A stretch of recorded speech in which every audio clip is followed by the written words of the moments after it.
Kemudian kita membaca doa sebelum kuliah ya. Bismillahirrahmanirrahim. Raditu billah wa bil islami dina wa bi Muhammadin nabiyya wa rasula rabbi zidni ilma warzuqni fahma. Amin ya rabbal alamin.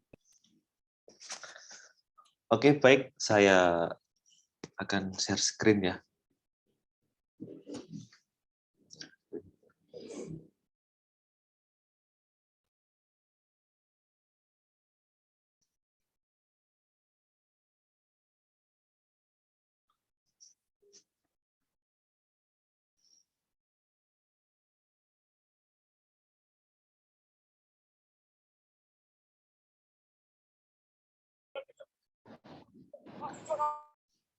Mungkin kameranya di-off-kan dulu, Mas Dwi.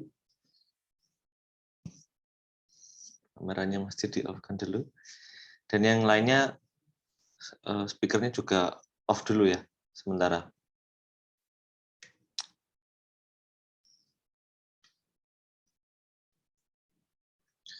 Baik, untuk pertemuan kali ini kita akan membahas mengenai hakikat pendidikan kewarganegaraan. Jadi, sebelum kita jauh untuk melangkah ke depan, berbicara mengenai hak dan kewajiban warga negara, mau berkaitan dengan demokrasi, atau mungkin berkaitan dengan politik, itu nanti ada prosesnya. Dan sekarang kita awali dulu membahas mengenai hakikatnya dulu ya. Hakikatnya itu ibaratnya sebagai pintu gerbang untuk nanti kalian bisa memahami secara dasarnya dulu apa urgensinya kita mempelajari pendidikan kewarganegaraan ini. Pengertian warga negara. Nah, dalam pengertian negara modern, istilah warga negara dapat berarti warga atau anggota member ya, dari sebuah negara. Ngomong-ngomong soal member ini udah kayak kita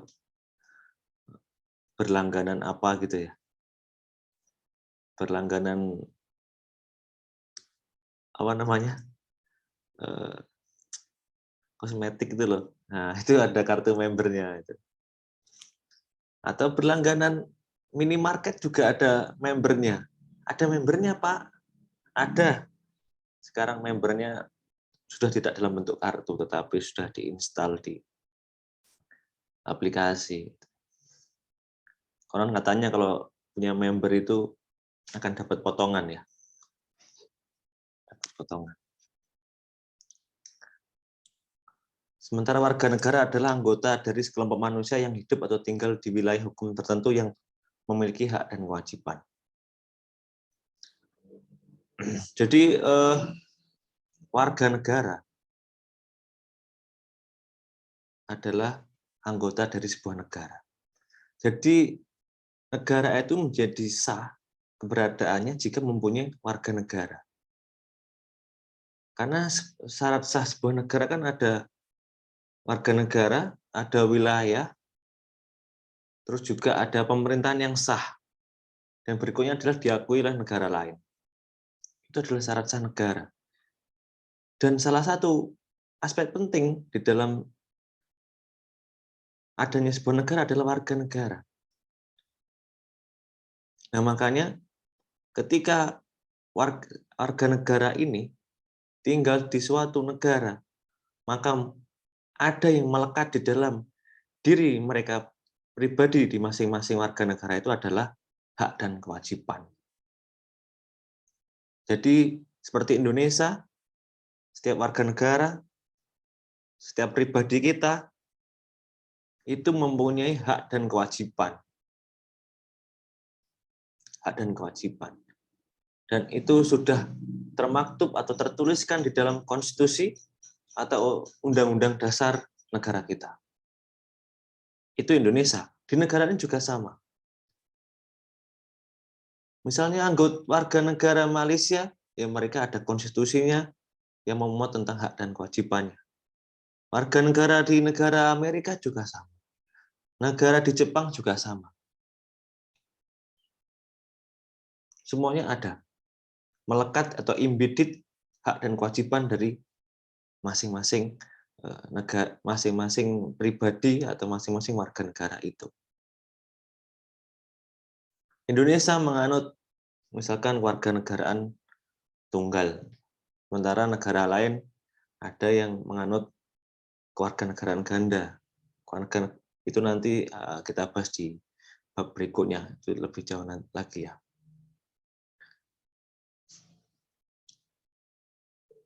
Kemudian berikutnya adalah pengertian pendidikan kewarganegaraan. Secara etimologis, pendidikan kewarganegaraan adalah berasal dari kata pendidikan dan kewarganegaraan. Kalau pendidikan ya ini ya, ada pembelajaran, ada mengembangkan pembelajaran gitu ya. Sedangkan kewarganegaraan ya yang berhubungan dengan hak dan kewajiban warga negara itu. Jadi secara etimologis ya kegiatan belajar mengajar yang membahas atau yang berhubungan dengan hak dan kewajiban warga negara, hak dan kewajiban negara. Itu secara etimologis ya. Sedangkan secara yuridis, pendidikan kewarganegaraan dimaksudkan untuk membentuk peserta didik menjadi manusia yang memiliki rasa kebangsaan dan cinta tanah air. Jadi secara yuridis ini ada peraturan perundang-undangan ya. Jadi dari setiap perguruan tinggi di Indonesia, dari Sabang sampai Merauke, mau perguruan tinggi swasta maupun negeri, maupun perguruan tinggi yang basicnya Islam atau umum atau kesehatan, itu semua harus memberikan mata kuliah pendidikan kewarganegaraan ini tanpa terkecuali. Tapi biasanya itu dilaksanakan di semester 2 seperti kalian ini ya. Nah, secara tujuan dari negara itu, kenapa kok setiap perguruan tinggi harus yang namanya mengajarkan pendidikan kewarganegaraan adalah untuk menciptakan peserta didik ini yang memiliki rasa kebangsaan dan cinta tanah air yang baik ya.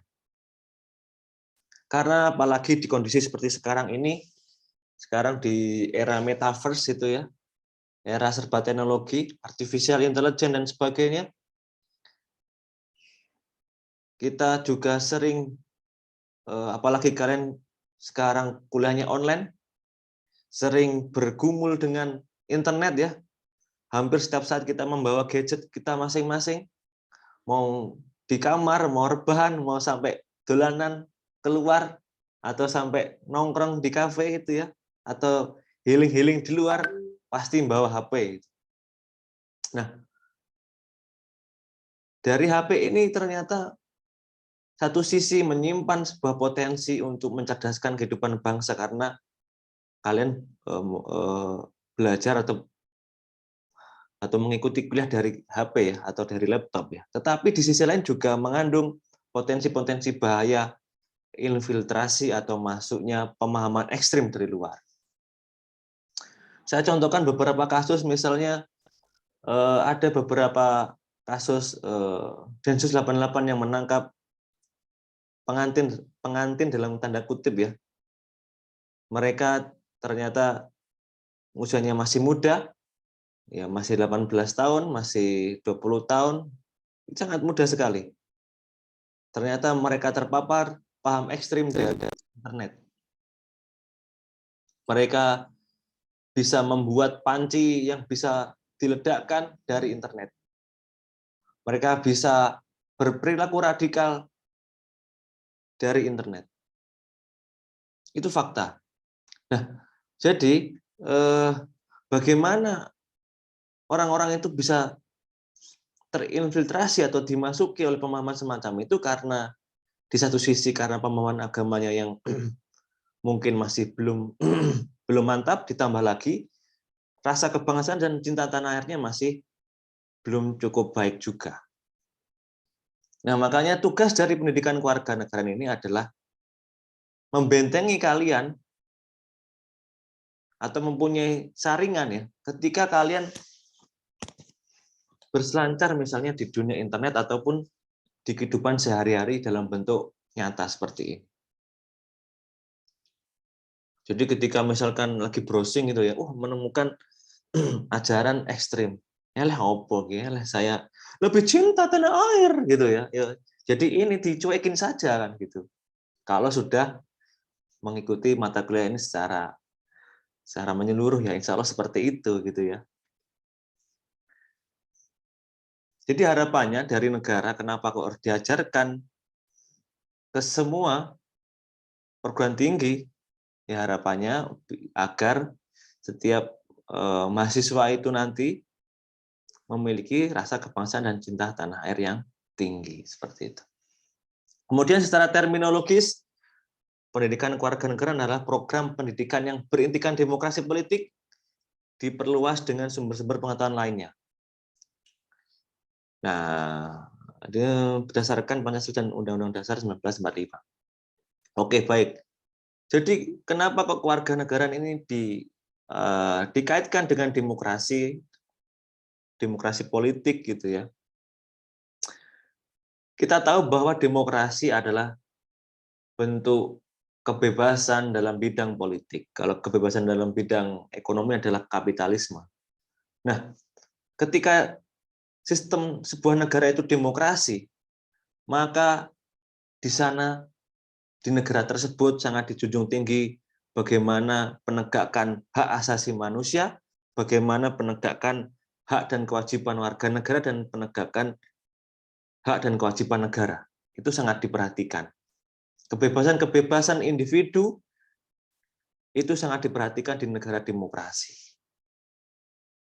Jadi ketika ngomongin demokrasi, pasti berkaitan dengan hak dan kewajiban warga negara. Dan hak dan kewajiban warga negara itu berkaitan dengan kewarganegaraan.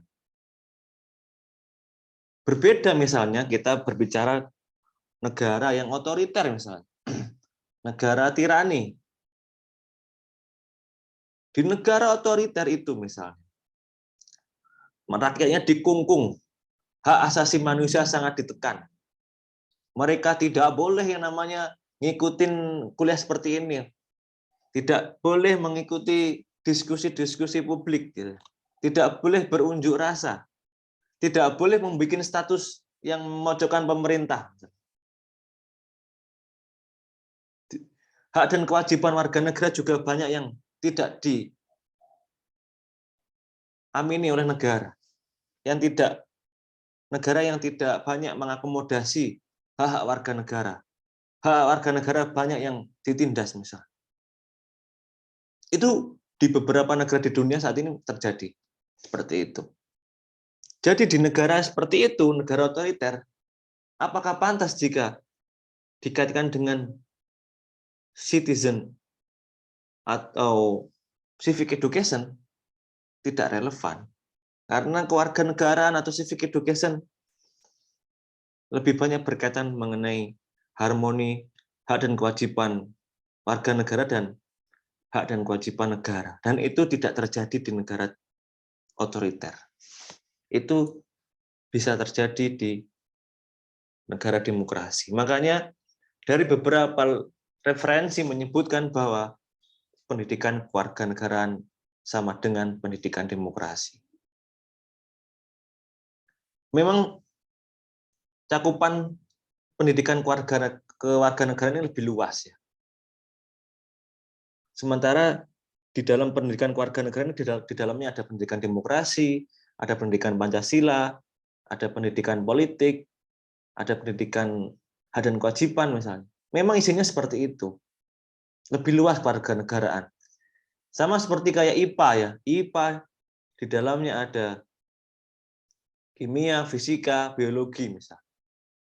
Nah, IPA-nya dalam konteks ini adalah apa? Ya, pendidikan kewarganegaraan itu. Isinya ada demokrasi, ada politik, ada Pancasila, ada Undang-Undang Dasar, ada hak dan kewajiban, ada bela negara, dan sebagainya.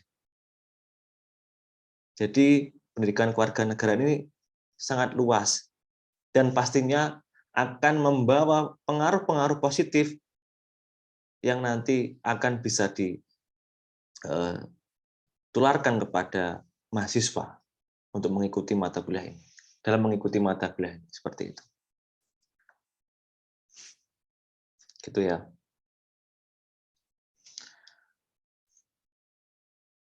Pendidikan kewarganegaraan menurut para ahli ya, Nukman Sumantri, ada Prof. Jumardi Arzra ini dari UIN, Syarif dari Tuloh Jakarta, dan Jamroni. Jadi kurang lebih ini hampir sama pengertiannya ya. Pendidikan demokrasi yang bertujuan untuk menciptakan warga negara masyarakat berpikir kritis, bertindak demokratis, menanamkan kesadaran kepada generasi baru tentang demokrasi. Prof. Azumardi Azra ini terkait masyarakat madani. Di sana juga membahas mengenai lembaga dan sistem yang ada di pemerintahan, politik, administrasi publik, sistem hukum, HAM dan sebagainya. Oh ya, hampir sama. Semuanya di dalam pengertian dari tiga ahli ini menyebutkan tentang demokrasi. Jadi seperti saya jelaskan tadi, pendidikan kewarganegaraan erat kaitannya dengan pendidikan demokrasi.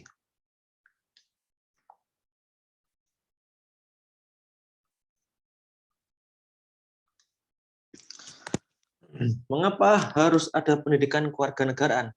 Nah, ini. Jadi secara yuridis tadi, kenapa kok harus ada pendidikan kewarganegaraan? Karena dituangkan ke dalam di dalam Undang-Undang Nomor 20 Tahun 2003 tentang Sistem Pendidikan Nasional ya. Pendidikan kewarganegaraan ini ada di dalam undang-undang, makanya kayaknya mata kuliah yang tidak akan lekang dimakan oleh zaman. Jadi akan tetap ada ketika memang payung hukumnya di dalam undang-undang itu ada. Kalau menurut Prof. Khailan MS, mengapa kok pendidikan kewarganegaraan harus ada? Karena memiliki peran yang strategis dalam mempersiapkan warga negara yang cerdas, bertanggung jawab, dan berkeadaban. Nah, betul. Jadi begini ya, saya sedikit cerita bahwa di dalam mata kuliah ini nanti akan membahas banyak sekali yang dikaitkan dengan kehidupan sehari-hari. Terutama bagaimana warga negara itu mempunyai kewajiban yang harus dilaksanakan sebagai warga negara. Dan juga ada hak yang harus dijemput oleh semua warga negara. Karena ketika hak dan kewajiban ini tidak selaras ya dengan hak dan kewajiban warga negara. Jadi hak dan kewajiban negara tidak selaras dengan hak dan kewajiban warga negara, ini akan berdampak kepada stabilitas negara. Negara yang stabil itu di dalamnya pasti ada hubungan kolaborasi antara warga negara dan negara yang apik ya. Yang terjaga kolaborasinya yang dibuktikan dengan hak dan kewajiban itu selaras. Nah, makanya nanti harapannya dengan adanya pendidikan kewarganegaraan ini, kalau menurut Prof. Khailan, harapannya biar ya kalau kalian ya mahasiswa memiliki peran strategis ya dalam mempersiapkan warga negara yang cerdas, bertanggung jawab, dan berkeadaban. Apalagi Indonesia konon katanya nanti di tahun 2045 akan menjadi salah satu negara paling maju di dunia. Karena bonus demografi, karena negara Indonesia akan menjadi negara yang memiliki usaha produktif yang banyak, maka harapannya dengan dibekali pengetahuan skill yang bagus dan juga dibarengi dengan pengetahuan agama dan civic education yang apik ya, yang baik, insya Allah nanti akan menjadi generasi emas Indonesia di 2045. Itu harapannya. Kemudian dari Abu Ubaidillah dan Abdul Rojak, pendidikan kewarganegaraan bertujuan menjadikan WNI yang cerdas, bermartabat, dan aktif dalam kehidupan berbangsa dan bernegara. Cerdas di sini pastinya ada hak-hak warga negara, misalnya negara sudah melaksanakan kewajibannya untuk menyediakan pendidikan. SD, SMP itu gratis, dibiayai oleh pemerintah pusat, sementara SMA dibiayai oleh pemerintah provinsi. Nah, itu sebetulnya sudah upaya dari negara. Dan tinggal warga negara ini untuk menjemput fasilitas itu, kan gitu, untuk menjemput hak mereka. Bermartabat di dalam pendidikan kewarganegaraan ini juga akan membahas tentang moral. Aktif dalam kehidupan berbangsa dan bernegara, di mata kuliah ini juga akan membahas tentang bela negara. Itulah mengapa kok harus ada PKN. Selain yang tadi sebelumnya saya ceritakan terkait tantangan-tantangan dan sebagainya,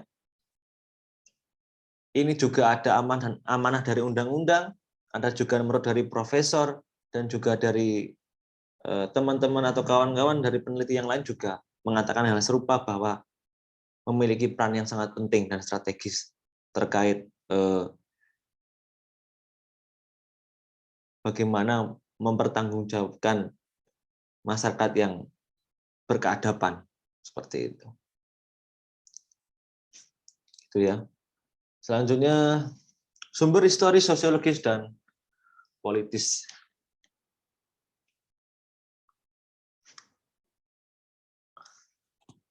Sumber historis ini maksudnya ya, maksudnya sejarahnya, historis itu. Ya.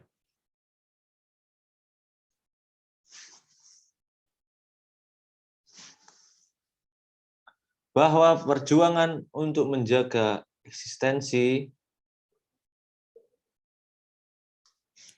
negara bangsa untuk mencapai tujuan nasional sesuai dengan cita-cita para pendiri bangsa gitu.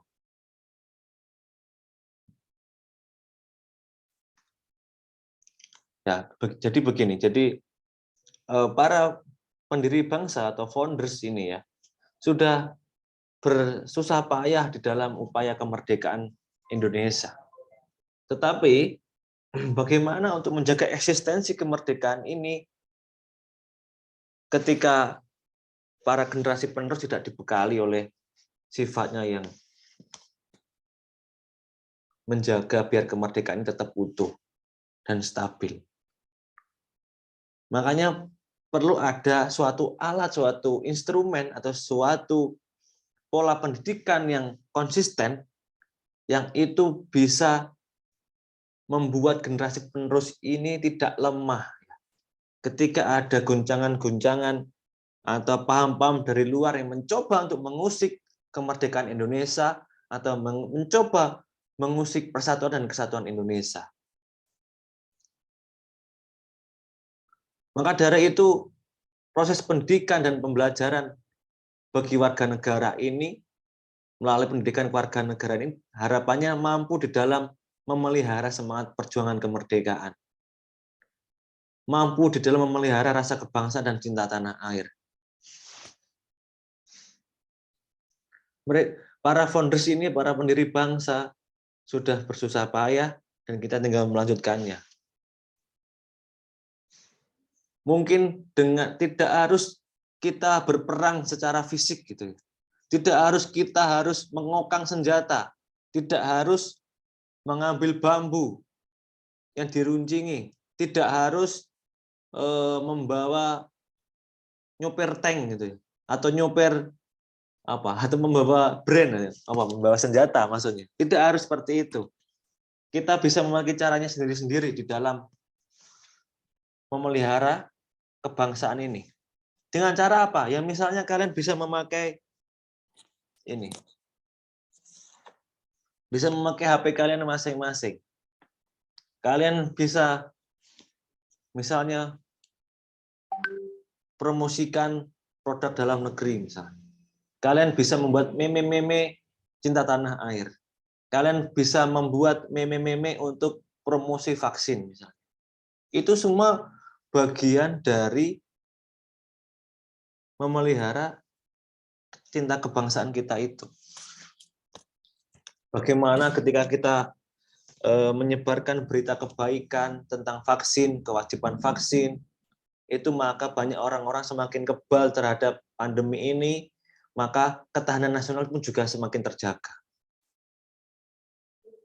Sebaliknya, jika kalian sudah mempunyai banyak internet tetapi digunakan untuk menyebarkan berita bohong, membuat status yang provokatif di Reels Instagram, di WA Story, atau di TikTok FYP misalnya, nah itu celakalah kalian. Justru malah itu mengusik nilai-nilai kebangsaan. Malah justru mencabik-cabik rasa kesatuan dan persatuan bangsa kita karena sudah diprovokasi untuk saling berantem di sosial media misalnya. Jangan seperti itu. Kita harus bijak karena kita orang-orang yang mengenyam pendidikan ini harapannya mampu di dalam menjaga nilai kebangsaan dan dituangkan dalam bentuk narasi-narasi yang positif ya, di internet. Itu mungkin bisa kalian coba di dalam memelihara nilai kebangsaan di dunia internet misalnya. Kalaupun bukan di dunia internet misalnya, secara langsung, secara dunia nyata misalnya di dalam memelihara perjuangan kemerdekaan, kalian bisa memberikan sumbangsi ide, tenaga, dan pikiran, misalnya di dalam kegiatan Agustusan misalnya.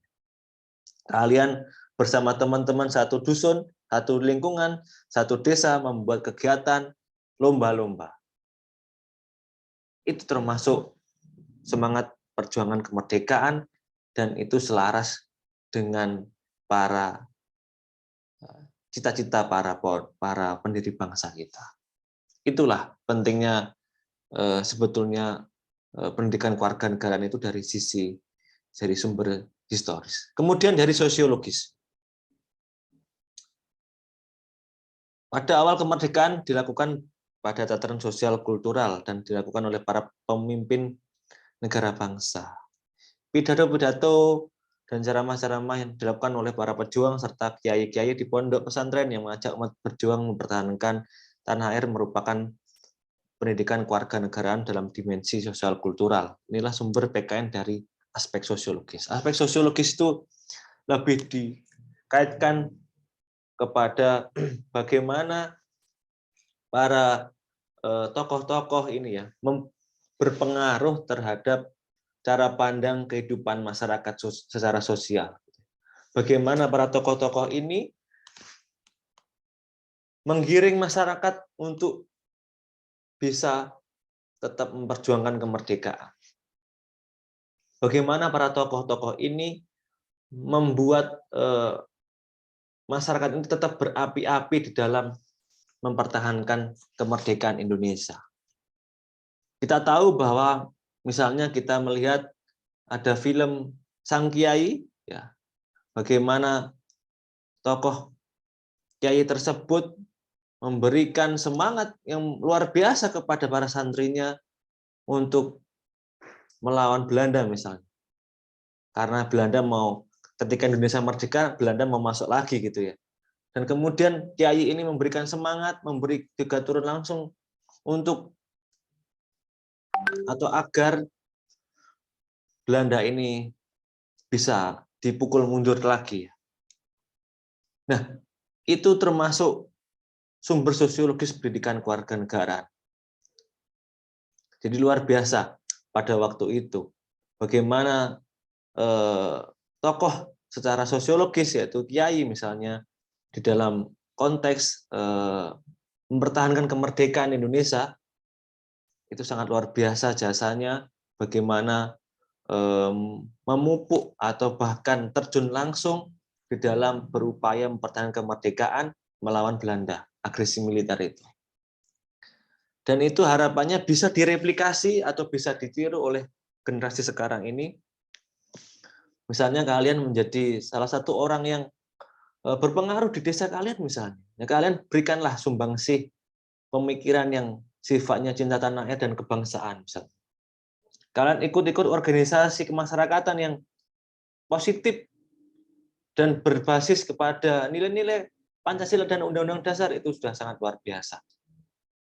Itu harapannya ketika kalian nanti terjun di masyarakat karena sebagai agen perubahan atau agen of change. Kemudian secara politis, dari sumber politis Indonesia adalah pendidikan kewarganegaraan terus mengalami perubahan sejalan dengan perubahan sistem ketatanegaraan dan pemerintahan, terutama perubahan konstitusi. Jadi maksudnya pendidikan kewarganegaraan ini secara substansi materi kuliahnya ini atau bab-babnya ini bisa berubah, ya tergantung dari peraturan perundang-undangannya. Kalau saat ini kita masih berdasar kepada Undang-Undang Sistem Pendidikan Nasional itu ya, mungkin di masa depan beda lagi undang-undangnya, dan itu mungkin juga berdampak kepada bab-bab yang dibahas di pendidikan kewarganegaraan. Itu tergantung politisnya bagaimana. Seperti itu. Tapi intinya, insya Allah pendidikan kewarganegaraan tetap ada sampai seterusnya ya. Itu 3 sumber dari pendidikan kewarganegaraan. Dinamika dan tantangan pendidikan kewarganegaraan. Yang pertama, mengikuti periodisasi pelaksanaan Undang-Undang Dasar. Jadi pendidikan kewarganegaraan era Orde Baru berbeda dengan era reformasi. Different constitutions require different types of good citizen because there different sort of civic function. Kalau menurut Aristoteles. Jadi perbedaan konstitusi itu akan membawa dampak kepada berbedanya warga negara ya. Karena berbedanya itu akan membawa kepada fungsi dari masing-masing dari peraturan itu. Jadi konstitusi ini ketika berubah juga akan membawa perubahan kepada masyarakat, gitu ya. Jadi apa yang sudah dilakukan Orde Baru di dalam pendidikan kewarganegaraan misalnya. Di dalam Orde Baru itu dulu itu sangat diajarkan sekali yang namanya pendidikan moral Pancasila gitu. Di sana juga ada pendidikan kewarganegaraannya. Di sana sangat diajarkan bahwa Pancasila misalnya. Pancasila sebagai suatu hal yang sangat disakralkan, yang sangat ditaati gitu. Dan kemudian ternyata hal tersebut oleh Orde Baru lebih dikesankan bahwa pemerintah itu sangat menjunjung tinggi Pancasila. Apapun yang dilakukan oleh pemerintah pada waktu Orde Baru itu semata-mata adalah untuk melaksanakan nilai-nilai Pancasila. Tapi faktanya di zaman Orde Baru itu banyak sekali hal-hal pelanggaran-pelanggaran yang sifatnya jauh dari beberapa nilai-nilai Pancasila di zaman Orde Baru. Dan kemudian ada sekelompok LSM atau non-government organization atau NGO yang mencoba menentangnya. Ternyata mereka dianggap, orang yang mengkritik pemerintah dianggap sebagai orang yang melawan Pancasila. Jadi pada zaman Orde Baru itu orang yang mengkritik pemerintah dianggap sebagai orang yang melawan Pancasila. Maksudnya apa? Maksudnya di zaman Orde Baru, pemerintahan Orde Baru memakai Pancasila sebagai tameng di dalam kepentingan politik pemerintahan pada waktu itu, kepentingan kekuasaan pada waktu itu. Padahal pada waktu itu banyak sekali misalnya selain hak dan kewajiban warga negara yang beberapa dikungkung, tetapi juga ada praktek-praktek korupsi yang dilakukan oleh kekuasaan pada waktu itu. Dan itu juga banyak ditentang. Tapi orang-orang yang mengkritik pemerintah karena kekuasaan pada waktu itu ada yang jauh dari nilai Pancasila, justru mereka dianggap sebagai musuh Pancasila dan pantas untuk ditangkap seperti itu. Jadi pada waktu itu Pancasila dipakai sebagai alat politik oleh kekuasaan Orde Baru. Pancasila hanya dipakai alat untuk melawan orang-orang yang berseberangan dengan pemerintahan. Jadi hanya dipakai sebagai alat politik saja pada waktu itu, bukan semata-mata untuk seperti yang ini tadi, yang seperti tujuan pendidikan kewarganegaraan yang ideal ya. Tetapi pada waktu itu justru pendidikan kewarganegaraan dan Pancasila lebih banyak dipakai sebagai alat politik untuk mempertahankan kekuasaan. Itu Orde Baru seperti itu. Berbeda dengan misalkan reformasi saat ini. Di reformasi saat ini justru sangat jauh sekali dibandingkan Orde Baru. Bagaimana setiap tadi sudah saya jelaskan, setiap perguruan tinggi diwajibkan untuk mengajarkan ini misalnya, dan juga ada silabusnya dari Kemendikbud, juga ada bukunya dari Kemendikbud, semuanya sudah sangat ditata dengan baik. Hak dan kewajiban warga negara pun sudah berjalan, demokrasi sudah berjalan, jadi sudah sangat pas kita di iklim yang seperti sekarang ini membahas tentang pendidikan kewarganegaraan. Jadi pendidikan kewarganegaraan ini sudah masuk secara ideal, bisa diajarkan ke seluruh warga negara dalam era reformasi seperti sekarang ini. Jadi gitu. Jadi pendidikan kewarganegaraan mengikuti periodisasi dan pelaksanaan Undang-Undang Dasar dan peraturan perundang-undangan. Kemudian yang kedua, tuntutan perkembangan zaman dan masa depan. Misalnya kecenderungan masa depan meliputi isu HAM, pelaksanaan demokrasi, lingkungan hidup, dan teknologi. Sebagai warga negara muda, mahasiswa perlu memahami, memiliki kesadaran dan partisipatif terhadap gejala yang demikian. Contoh perkembangan teknologi bisa berdampak. Nah, sudah saya jelaskan ya, bahwa semakin ke sini semakin teknologi semakin berkembang. Maka juga hak dan kewajiban warga negara pun juga sangat diperhatikan. Gitu ya. Misalnya dulu belum ada yang namanya netizen, sekarang sudah ada netizen. Nah, netizen ini pun juga dilindungi oleh atau juga diatur di dalam undang-undang, namanya Undang-Undang ITE misalnya. Kalau dulu misalnya pidana itu hanya berhubungan dengan kehidupan nyata, tapi sekarang juga pidana juga berhubungan dengan dunia maya. Jadi setiap jempol yang kita ketik ya di HP kita, di smartphone kita masing-masing itu membawa konsekuensi pidana jika memang bersalah. Jadi semakin ke sini semakin perkembangan tentang HAM juga semakin ada ya. Jadi semakin berkembangnya sebuah teknologi, maka juga semakin banyak dinamika dan tantangannya di isu-isu tentang kewarganegaraan kayak gitu.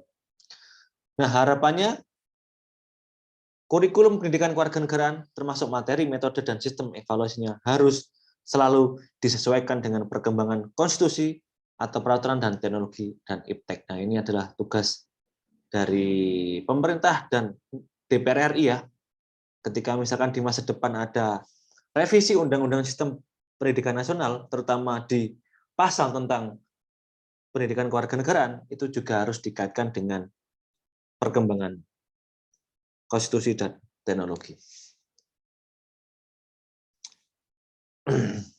Esensi dan urgensi pendidikan kewarganegaraan untuk masa depan. Nah, bonus demografi. Nah, ini Bonus demografi. Kelasku ada berapa?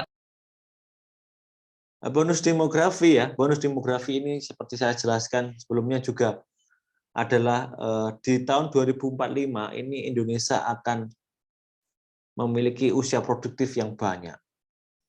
Di usia produktif yang banyak ini di tahun itu bisa menjadi dua sisi mata pisau yang berbeda. Satunya pisaunya yang ketul atau pisau yang tumpul, satunya pisau yang tajam, yang landep. Ya. Bisa menjadi pisau yang tajam atau Indonesia yang maju ketika memang sudah disiapkan sekali SDM-nya sekarang, mulai dari sekarang. Bagaimana SDM Indonesia sekarang ini sudah diteter, ditempa sebaik mungkin, baik dari skillnya, baik dari agamanya, baik dari moralnya melalui pendidikan kewarganegaraan ini, maka niscaya 2045 Indonesia akan menjadi negara maju.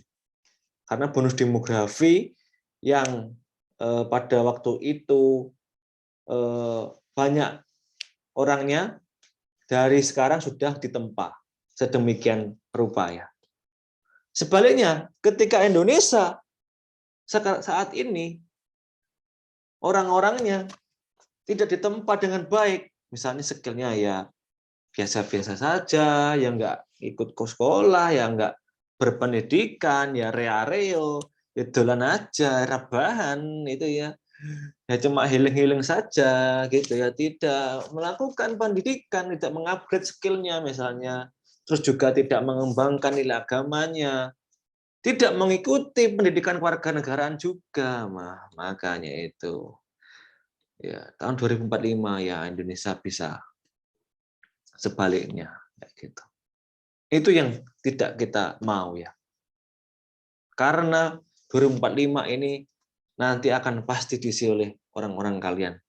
Kalian ini pasti akan mengisi pos-pos penting nanti di tahun 2045. Makanya saya berpesan kepada kalian sebagai generasi penerus, mohon upgrade skill kalian. Karena dunia akan terus berkembang dan dunia pasti banyak persaingan gitu ya.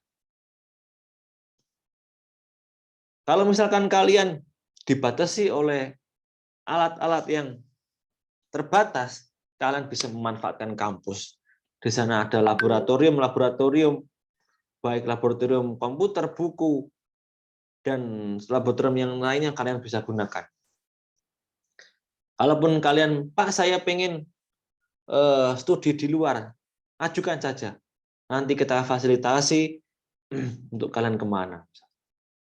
Saya sebetulnya punya wacana misalnya memfasilitasi kalian misalnya ke kantor pajak misalnya, karena ada berhubungan dengan kewajiban warga negara. Tapi sayangnya kok pandemi, tapi nggak tahu nanti ada kesempatan apa tidak. Seperti itu misalnya. Jadi saya sangat mendukung skill upgrading skill kalian. Bahkan nanti misalnya selain saya mengajarkan pendidikan kewarganegaraan ini untuk menumbuhkan cinta tanah air dan kebangsaan, saya pun juga pengen secara teknologi kalian menguasai. Misalnya nanti yang mendapatkan nilai terbaik di UTS saya berikan Canva Pro. Untuk bisa mengedit ya, bisa ngedit video, bisa ngedit PPT dan sebagainya yang keren banget gitu ya. Saya bikin PPT ini sayangnya dulu bukan pakai Canva ya, jadi ini biasa saja sebetulnya. Ini saya bikinnya pakai aplikasi bawaan dari laptop saya ya, dari Keynote ini ya. Makanya hanya biasa saja.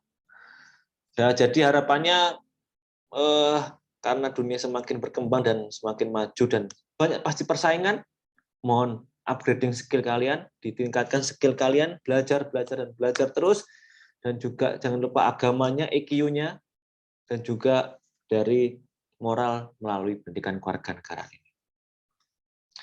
Oke, itu ya. Baik, selanjutnya kita akan ada sesi diskusi. Silakan untuk bisa ada pertanyaan ya. Saya mau bertanya, Pak. Oke, sebentar, Sa. Sebentar.